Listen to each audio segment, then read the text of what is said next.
ગુજરાતના બજેટને એસજીસીસીઆઈના પ્રમુખે આવકાર્યું। એસજીસીસીઆઈના પ્રમુખ નિખિલ મદ્રાસીએ બજેટને આવકાર્યું અને કહ્યું કે આ બજેટથી સરતના સ્ટાર્ટઅપ અપને પ્રોત્સાહન મળશે।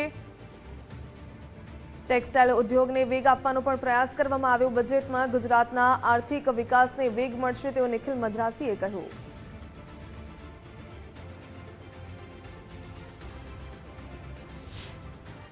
राज्य सरकार द्वारा वर्ष 2026-27 आज बजेट रजू करवामां आव्युं त्यारे आ बजेटने दी सदन Gujarat chamber of commerce and industries कई रीते जुए छे आपणे सीधी वात करीशुं तेमना जोडे। जी निखिलभाई, सूरतना स्टार्टअप उद्योगपतिओने आ बजेटनी अंदर जोगवाई करवामां आवी छे तेने अमे आवकारीए छीए।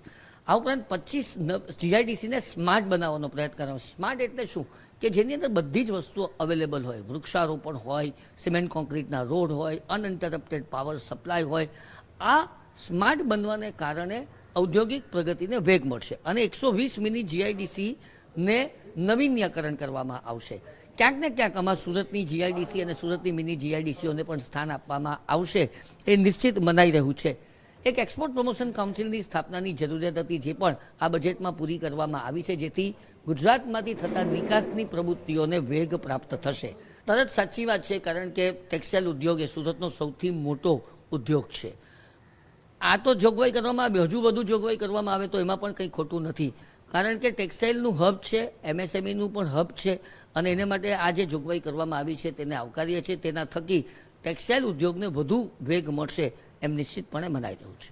तो बिल्कुल टेक्सटाइल उद्योग ने वधु वेग मळशे तेवी स्पष्ट बात चेम्बर द्वारा जणाववामां आवी रही छे। आ जे बजेट छे ते गरीबलक्षी, खेडूतलक्षी अने उद्योगोने प्रोत्साहन आपतुं बजेट छे अने आ बजेटने सौ कोई लोका जे विविध क्षेत्र साथे संकळाયેલા लोको आवकारी रह्या छे।